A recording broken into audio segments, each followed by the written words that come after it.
is Krissa. What's your last name? Shropshire. Okay. I would like to talk about how the bus, if you changed it, it would affect me getting to school and the people that need to get to college. See? Don't do that to me. Okay, okay. That's it. Yeah. Oh, yeah. It's hard enough that people have to get, when the bus was regular, it was hard enough for people to get to college. But now that you guys are switching everything around, it's harder. And I used to get to school every day straight because the bus is getting me there. Now I've had 2 started meetings because I can't get to school. You go. All right.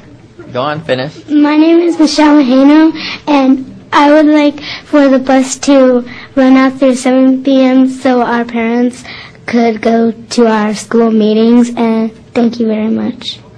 Okay, thank you.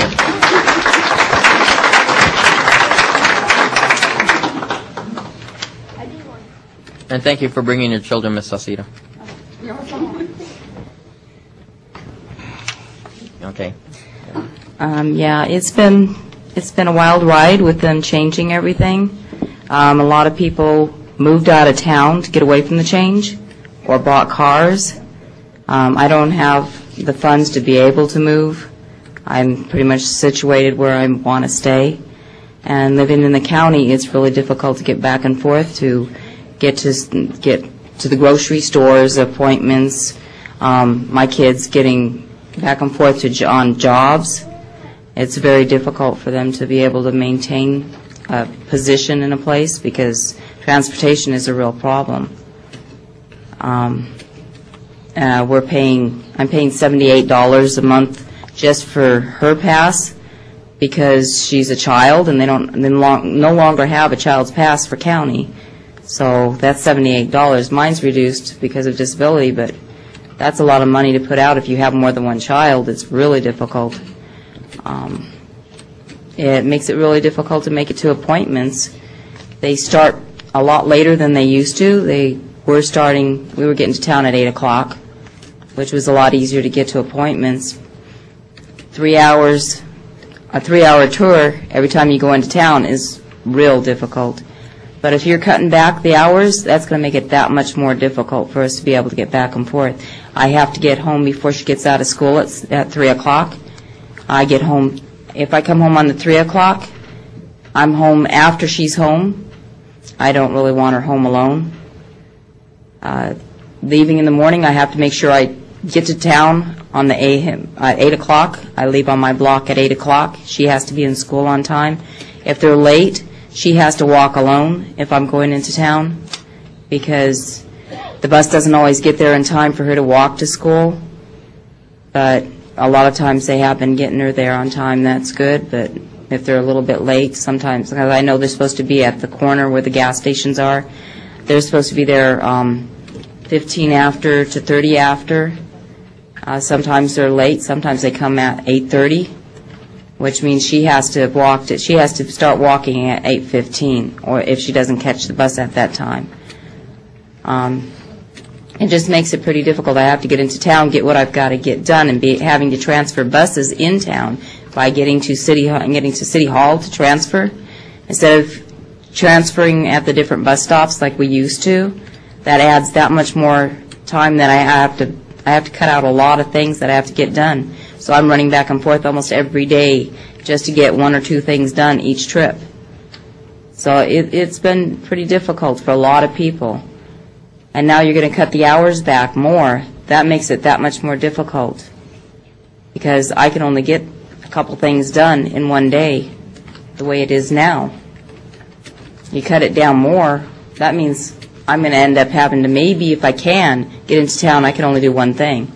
Okay, thank you, Ms. Garnica. Okay, thank you. Cheryl? I'm here. Right. That's a plus. I'm usually in bed by now. Okay, just please identify yourself. My name's Cheryl Harrison, and I live here in Barstow, and I used to oversee the services, as many of you know. And for those of you who don't, now you do. one of the things, well, there's quite a few things. I would like to, first of all, see if it might be possible, since I do know the background of the services, if I might have a few more minutes to speak. I will not keep it long. Cheryl. It's your choice. If not, just don't stop me. I respect your former position, and you're nice, but we have so many people that okay, like to fine. speak tonight. Just, I wouldn't want you to take any of their time. But go ahead and. Just don't ask me any questions till I'm done. Then. I won't. Okay. I did discuss this issue with Jason about people not being able to have horns honked for them when their bus arrives. Many people, including one named Lucy that lives at 701 Montera, said that it's a senior citizen park where she resides. They can't hear there, and they can't honk the horn, so do you care about that? There was supposed to be a transit committee put into place. That never has happened, or the marketing, which did not happen because, as being in Jason's shoes, you keep getting put off onto other things. Is the fare box recovery ratio proportionate with the ridership increase? Have the pass sales been split right between all the services? The current routing, as I discussed with Mr. Conley from MV this morning, is not very efficient when it comes to city Dollaride. County routes are kind of a joke because they don't go off the roads anymore, and they take forever for people to get to where they're going. However, the work grant started the night services to get people to and from work. Now you're taking that away. The fixed route does lack a lot of transfer points. The literature for the routes is inadequate and insufficient. People need more information. It's unfair pricing for county riders because they don't believe that it should be the same pricing for local people as to people in Newberry Springs. Using routes is not always the most efficient way to go. What happened with the route covering the segment from East Highway 58 between North First to Soap Mine Road? It's not covered now. Buses aren't really as full as from what I see by using them, so I'm questioning data collection. Central Transfer Station, I can provide you with that background. We also need to have a computer-aided dispatching put into place, which I discussed again with Mr. Shaw here. Bus stops were the locations approved by the city engineer beforehand and or by the county engineer department. Did the traffic committee have any issues with these stops? Because they were in the past. Phone calls not returned. But that was discussed, and that's something Mr. Shaw is looking into. Again, Mr. Sines, I applaud you for what you said about the council meeting on May 17th, because to have that wasn't right. Let's see, I had complaints from drivers that they can't wear shorts or cool shirts. And there's one more important one. On the contract that was up for renewal in 2008, what happened? Was it put out back for bid, or was it just carried over to continue with MV?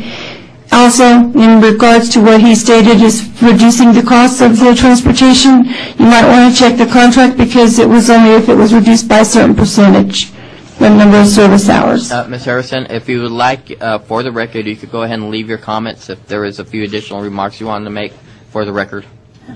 Sure. It's Ms. Cousineau. Okay, I'll leave my short hands with you. Carmen Hernandez. You know, it just amazes me that I was here, and it doesn't seem that long ago, where we debated the hours and we compromised so that people could get to work and back from work. And it's amazing, especially since the city itself closes at 5:30, that we intend to close at 5 o'clock. I support Cheryl Harrison's comments, and I'm sure she has done a fine analysis. Cheryl and I worked together a long while in the county, and that's one person I trust. And I think the fact that we did not have a transit committee is a big disservice to this community, because how can we have input and have compromise and look at people's needs? And in regards to the county, if we're having difficulty with that funding, I think Brad Mitzelfelt, the people that live in the county, need to contact him. And since the city has the ability to contribute, perhaps the county should be coughing up. They have extra funding in amazing ways to get things done when they want to. Thank you.